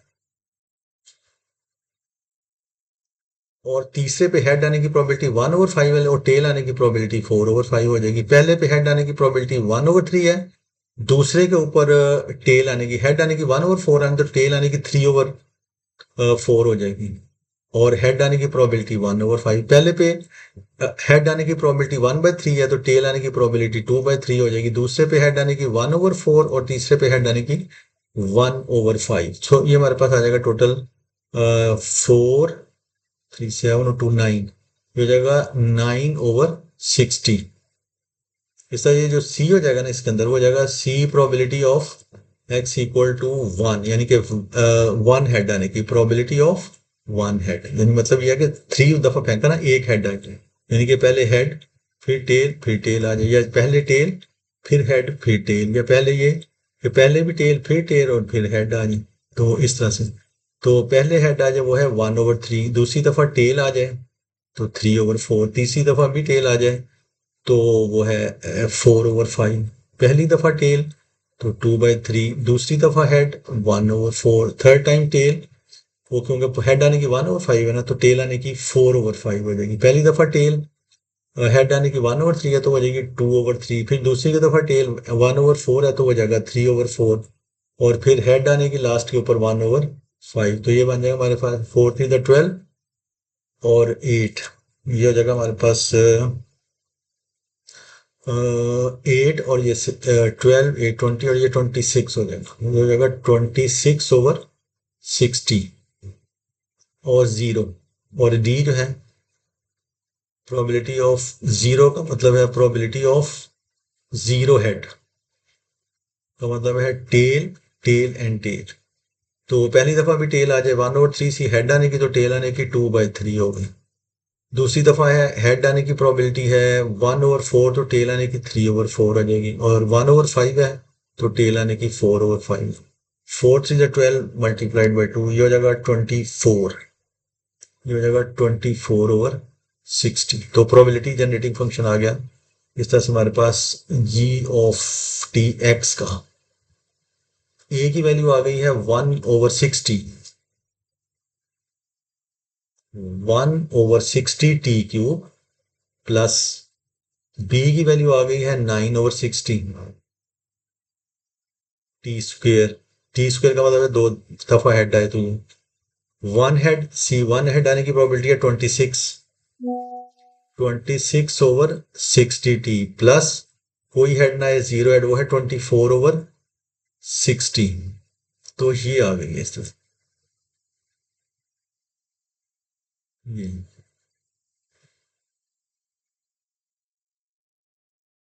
बस। अच्छा देखिए कि अगर आपने चेक करना है ये सही है या नहीं, टी की जगह वन लगाए, टोटल आंसर वन आना चाहिए टोटल। इधर जगह वन लगाए ना, जैसे टी की जगह वन लगाए, तो फिर उसके बाद आप देखें 24 और ये कितना 50 और ये 10, 60/61 आता है, इसका मतलब है ये इसका आंसर ठीक है।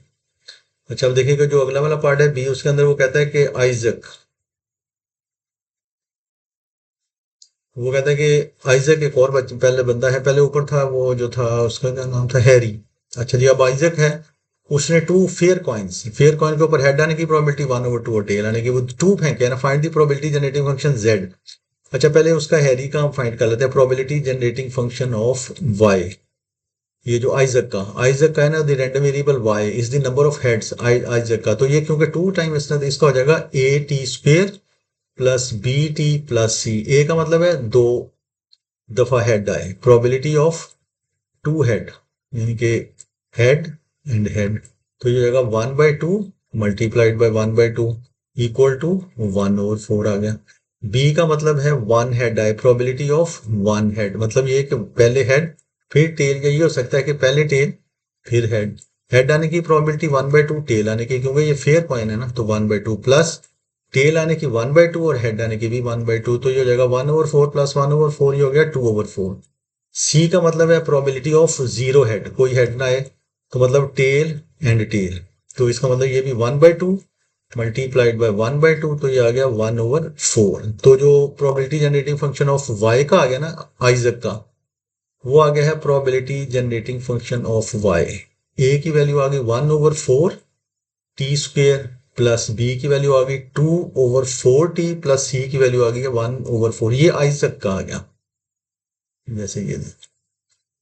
लेकिन उसने हमें यहाँ पे एक और चीज कही है, फाइंड द प्रोबेबिलिटी, जेड क्या चीज है, the random variable Z is the total number of heads obtained when Harry throws three coins and, ये इंपॉर्टेंट है, and Isaac throws his two coins, and का मतलब है मल्टीप्लाई, तो इसका मतलब है find the probability generating function Z, तो जेड प्रोबेबिलिटी ऑफ जेड ये हो जाएगी, प्रोबेबिलिटी ऑफ ये जनरेटिंग फंक्शन ऑफ जेड का ये हो जाएगा जनरेटिंग फंक्शन ऑफ ये हैरी का multiplied by generating function of Isaac का, एंड है ना, तो ये मल्टीप्लाई कर दिया। इंडिपेंडेंट कॉइन का केस हमेशा इंडिपेंडेंट, जब इंडिपेंडेंट होता है तो मल्टीप्लाई हो जाता है।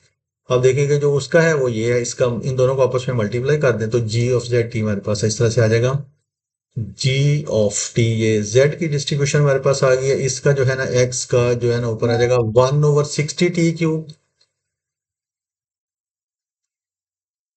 1/60t³ प्लस 9/60t²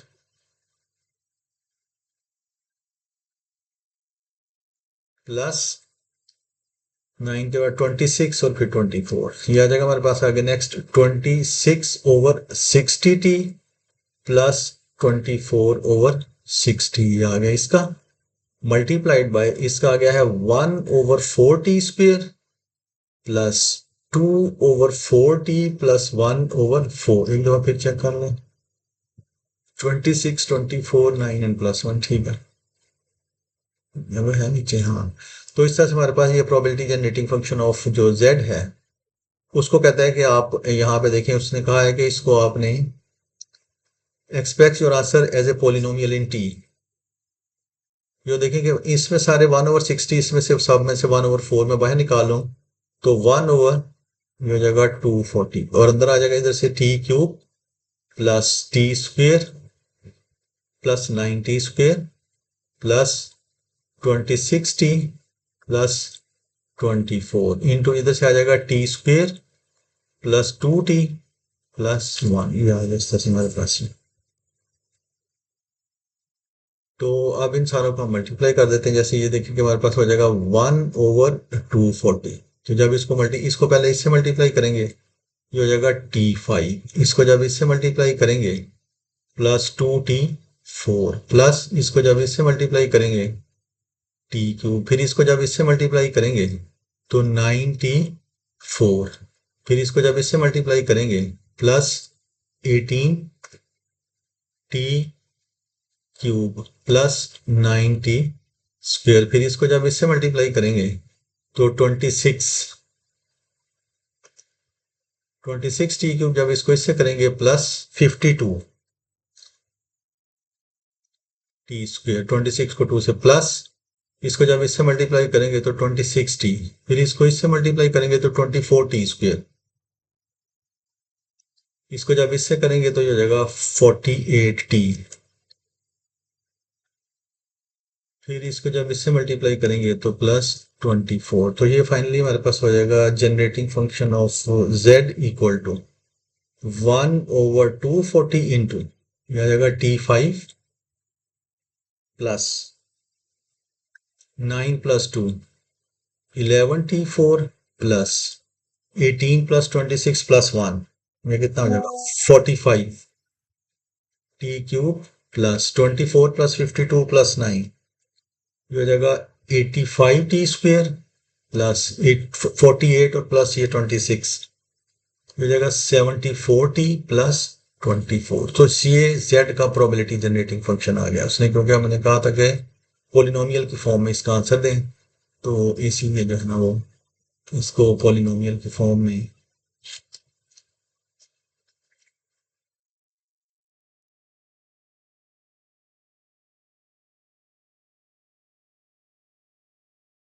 तो ये इसका probability generating function of t का आंसर है, ये ऐसे है। अच्छा जी, अब आप ये देखें नेक्स्ट लास्ट वाला जो इसका पार्ट है, वो इसके अंदर वो कह रहे हैं कि use probability generating function find E of Z. तो ई ऑफ जेड का जो है ना फार्मूला, ये फार्मूला शीट पे दिया हुआ है। ई ऑफ जेड का फार्मूला ये हो जाएगा, इसका जो प्रोबेबिलिटी जनरेटिंग फंक्शन है उसका डेरिवेटिव लेके उसके अंदर 1 डाल, ये देखें कि फार्मूला शीट पे जाएं अगर आप, तो वहां पे आपको ये फार्मूला नजर आ जाए। तो इसको कोई इस तरह याद नहीं रखना हमने, तो ये आ गया ना हमारे पास, ये प्रोबेबिलिटी के जो फार्मूले ये देखेंगे, ये जाना टेबल जहाँ से खत्म होते हैं ना, ये देखेंगे, ये ऑप्शन दिया हुआ है इसका, ये ई ऑफ एक्स का ई डैश एक्स का, अगर एक्स का ये जेड का है ना तो ई जेड, तो इसलिए ये Z1 और इसका ये डेरिवेटिव। तो इस तरह से ये वाला फार्मूला हमने इसमें लगाना है।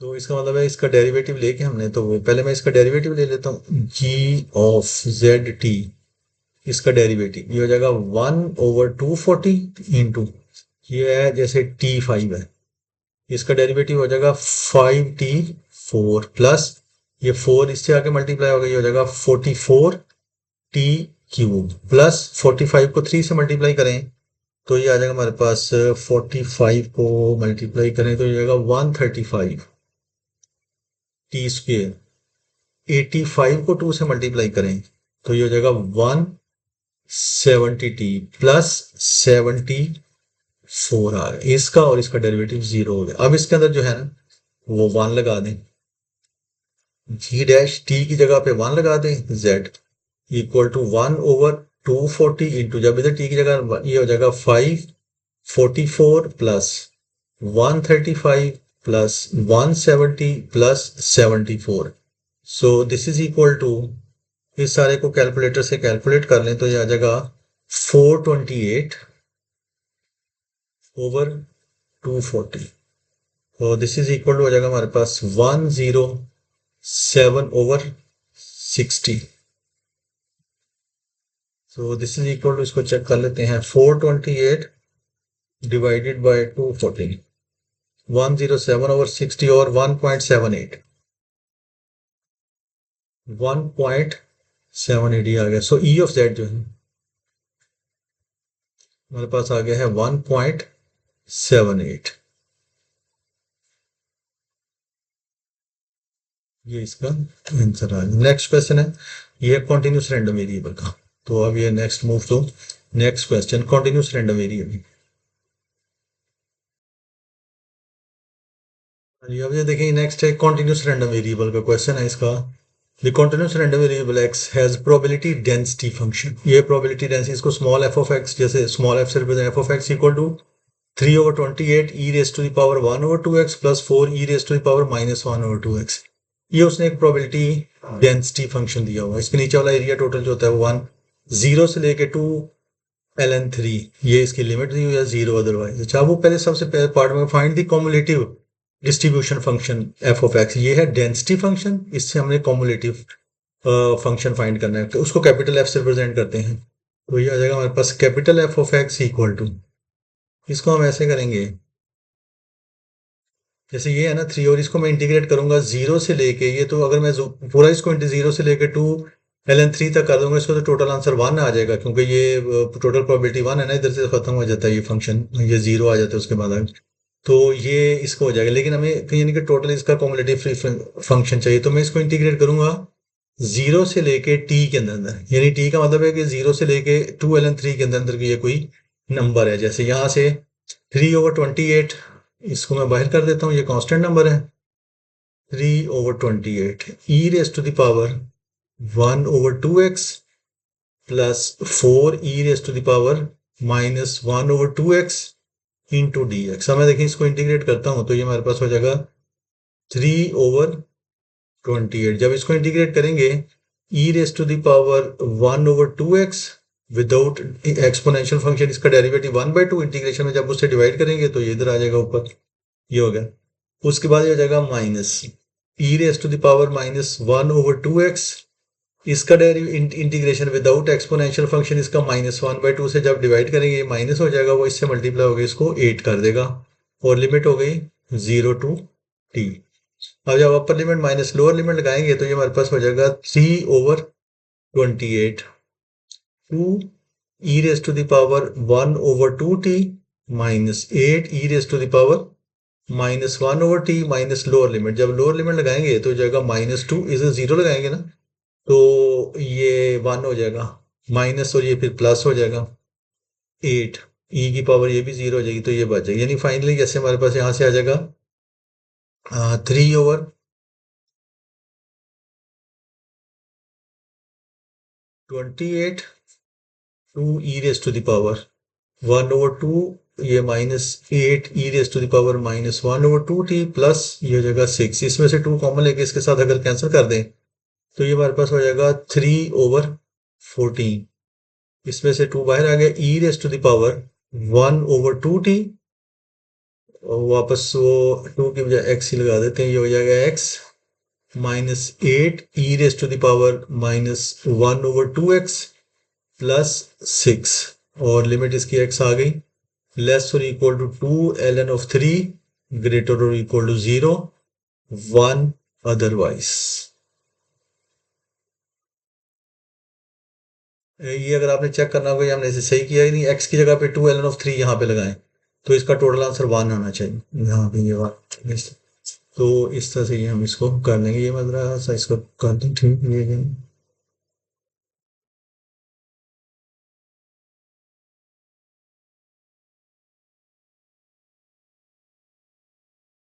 वन ओवर 2x आ गया है, ये इसका कॉम्बिनेटरी इसका फंक्शन आ गया। अब देखें कि उसके बाद वो अगला पार्ट वो कह रहा है जैसे कि अब उसने इसको चेंज किया है, वो कहते हैं the random variable y is defined by y is equal to e raise to the power 1/2x find the probability density function. से देखिए होता ये है कि ये जो था ना f ऑफ x, ये था probability density function of x था।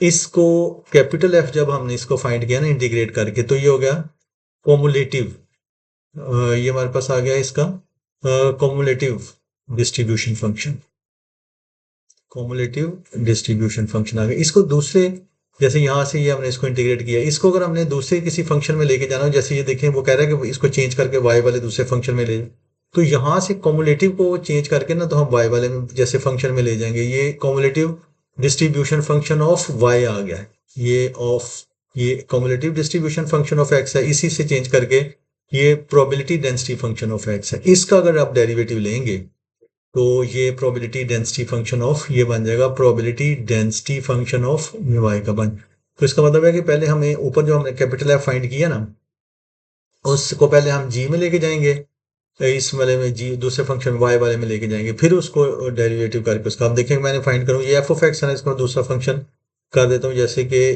जी of Y this is equal to, अच्छा जी अब देखें कि y है ना वो है x की जगह पे मैंने e raise to the power 1/2x पूरा उसने y का है, तो इसकी जगह मैं लगा दूंगा y। सो ये हमारे पास हो जाएगा 3/14, 3/14, और ये जो है ना ये y इसकी जगह पे y लग गया, माइनस ये हो जाएगा 8/y।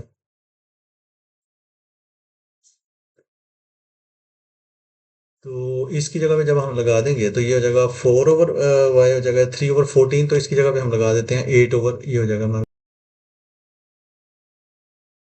अच्छा जी ये देखेंगे ये जब मैंने ये इसको किया ना थ्री, इसमें से जब टू कॉमन लिया था ना, सो इसमें से जो है ना वो थोड़ा सा मिस्टेक हो गई है, यहाँ से भी कॉमन लेना था जी। तो इसलिए इसको जो है ना ये जब इसमें से हमने कॉमन लिया ना इसके अंदर से ये टू कॉमन लिया, तो ये तो इसमें से टू कॉमन चला गया, ये रह जाना था इसमें से 4, और ये रह जाना था +3, जब ये चला जाना था इससे +3 रह जाना। तो जब हम इसमें अब देखेंगे इसकी जगह मैं लगाऊंगा तो ये हो जाएगा -4/y +3, -4/y +3। तो ये फंक्शन जो है ना ये प्रोबेबिलिटी, और ये इसका फंक्शन आ गया है प्रोबेबिलिटी, ये हमारे पास आ गया distribution, cumulative distribution function of Y आ गया है। तो यहाँ पे जो वाई की वैल्यू हो जाएगी ना वो लेस और इक्वल टू और ग्रेटर और इक्वल टू, अगर एक्स की वैल्यू जीरो होगी तो इसके अंदर आप एक्स की वैल्यू जीरो लगाएंगे तो वाई की वैल्यू वन आ जाएगी, जैसे यहाँ पे आप देखें कि अगर जीरो लगाएंगे तो ई की पावर, और अगर आप इसकी जगह पे लगाएंगे 2 ln 3, जैसे यहाँ पे अगर आप लगाते हैं y is equal to e raise to the power 1/2, इधर लगाएंगे 2 ln of 3, ये वाला 2 इससे कट गया, e की पावर ln तो वो कैंसिल हो गया, 3 रह जाएगा हमारे पास, क्योंकि ये लॉग की प्रॉपर्टी है जो उसकी बेस हो अगर उसी की वो पावर पे होना था वो एक दूसरे को कैंसिल कर देते हैं, तो ये 3 आ गया इस तरह। और 1 अदरवाइज, यहाँ पे आप इसके अंदर एंड वाला नंबर 3 लगा के चेक भी कर सकते हैं कि इसके आंसर जवाब 1 आता है कि नहीं, तो 1 अदरवाइज। अच्छा जी अब आप देखेंगे उसने हमें ये, लेकिन ये तो हमारे पास आ गया है डिस्ट्रीब्यूशन फंक्शन कॉमुलेटिव, लेकिन उसने हमें कहा probability density function of y, तो इसका स्मॉल जी उसको कहते हैं, स्मॉल जी जब आपने इसका फाइंड करना है तो इसका मतलब है इसका डेरिवेटिव लेना है, तो वो हो जाएगा 3/14, इसका डेरिवेटिव तो 1 आ जाएगा, 1 आ जाएगा, माइनस ये 4/y के माइनस को नीचे लाएंगे तो ये हो जाएगा +4/y², और 3 का डेरिवेटिव 0, तो y लेस और इक्वल टू 3 और ग्रेटर और इक्वल टू 1, 1 का डेरिवेटिव 0 अदरवाइज। ये आ गया इस तरह से हमारे पास, इस तरह से ये इसका आंसर आ गया है। अब आप ये देखें नेक्स्ट वाला क्वेश्चन है वो सी पार्ट, वो कहता है find the 30th percentile of y, तो इसका मतलब ये होगा कि प्रोबेबिलिटी ऑफ, जैसे कि हमने वो फाइंड करना है 30th परसेंटाइल, तो वो कॉमुलेटिव फ्रीक्वेंसी से वाई का फाइंड करना है ना, तो वाई का फाइंड करने के लिए हमें डिस्ट्रीब्यूशन फंक्शन ऑफ वाई चाहिए, वो हमने ऊपर ये देखेंगे ये डिस्ट्रीब्यूशन ये, तो यहाँ से हम जो है ना 30th परसेंटाइल फाइंड करेंगे, तो ये हो जाएगा G of p is equal to 30th percent, 30/100 मतलब 3/10 ये। तो अब ये फाइंड करने के लिए इसको हम लगाएंगे इसके अंदर, ये जो इसका है ना ये 3/14, इधर p -4/p+3, p -4/p+3, इधर है शायद 3/14, हाँ 3/14 इक्वल टू 3/10, बस जो भी दिया होगा परसेंट है। अगर उसने मीडियन कहा हो तो फिर हम इधर 1/2 लगा देते हैं, अगर उसने अपर क्वार्टाइल दिया तो हम 3/4 लगा देते हैं, अगर लोअर क्वार्टाइल हम 1/30th परसेंट आएगा मतलब 30/100, 30/100 का मतलब 3/10 ये लगा दें। अब ये वाला 3 जो है वो इस वाले 3 से कैंसिल हो जाए इस वाले से, उसके बाद हम ऐसा करते हैं कि इसको कैंसिल कर देते हैं 2 के साथ, 2 7 2 5 ना, ऐसे इसको कैंसिल कर दिया, क्रॉस मल्टीप्लाई कर दें, 5 को इस तरफ ले जाए 7 को इस तरफ ले जाए, 5 × इसका अगर हम साथ एलसीएम भी ले लेनी चाहिए, पी आ गया, ये हो जाएगा p² +3p - 4 इक्वल टू ये इधर चला जाए 7, तो बस ये हमारे पास हो जाएगा 5p² plus 15p minus 20 equal to 7p। इसको अगर आप इस साइड पे ले जाएं तो ये हमारे पास हो जाएगा 5c² प्लस 15 में से 7 निकाल दें, बाकी रह जाएगा 8p माइनस 20 इक्वल टू 0। तो p की जब ये क्वाड्रेटिक बन गया, कैलकुलेटर के ऊपर मोड लगाएं यहाँ पे, तो इसका जैसे मोड पे लगा दे, मोड 5 एंड 3 प्लस किया, उसके अंदर इसके वो डाल दें कोफिशिएंट्स। मैंने इधर कैलकुलेट नहीं किया, ये हो जाएगा 5 8 माइनस 20। तो ये हमारे पास आ गया 1.354 आ गया। तो एक तो आ गया 1.35, थ्री सिग्निफिकेंट फिगर था 1.35, और दूसरी पी की वैल्यू आ जाती है इसके ऊपर से, वो -2.95, वो तो इसकी रेंज में नहीं ना आ रही। दूसरी आ रही है -2.95। सो इसका आंसर हो जाएगा P इज इक्वल टू 1.35, क्योंकि ये 0 से नहीं, सॉरी 1 से 3 के अंदर अंदर यही वैल्यू आ रही है वाई की। हमने 30th परसेंटाइल ऑफ हमने वाई का निकालना, तो ये इसका ये आंसर हो। आप देखेंगे ई ऑफ y4 कैलकुलेट करना है, तो जैसे हमें पता है कि ई ऑफ x का फाइंड करना, तो इसका फॉर्मूला क्या होता है, sign of integral all x, ये वाला x को जो भी इसका जनरेटिंग प्रोबेबिलिटी डेंसिटी फंक्शन होता है उससे हम मल्टीप्लाई करके ये कर रहे थे। अब ये ई ऑफ y4 कह रहे हैं, तो इसका मतलब है ई ऑफ y4 ऐसे फाइंड होगा, ई ऑफ y4 ये हो जाएगा sign of integral all x और y। आप देखें इसका ये है इसका 1 से लेके 3 तक, 1 से लेके 3 तक, 1 से लेके 3 तक। और ये इसका था ना प्रोबेबिलिटी डेंसिटी फंक्शन, ये 3/14, इसको ये y4 से मल्टीप्लाई कर देंगे, 3/14 y4 into 1 plus 4/y², 1 plus 4/y² into dy।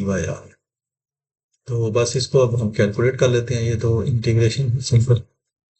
y4 आ गया 3/14, कांस्टेंट नंबर है, इसको बाहर निकाल लें, 1 2 3, ये हो जाएगा y4 प्लस 4y²। ये इससे भी मल्टीप्लाई, जब इससे मल्टीप्लाई हो गई ये dy हो गया, इससे स्क्वेयर कट जाएगा, बाकी x² रह जाएगा। तो बस अब इसको इंटीग्रेट कर देते हैं, ये हमारे पास हो जाएगा 3/14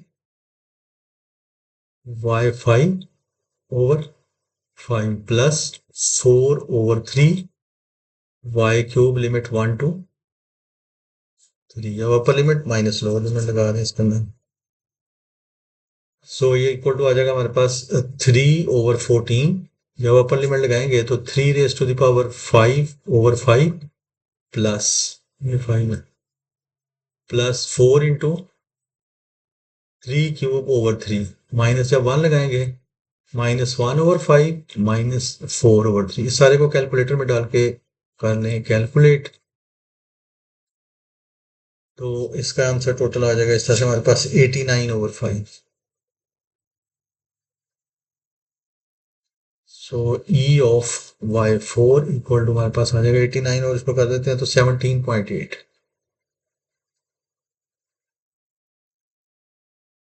तो ये हमारा ये वाला पेपर कंप्लीट हुआ यहाँ पे।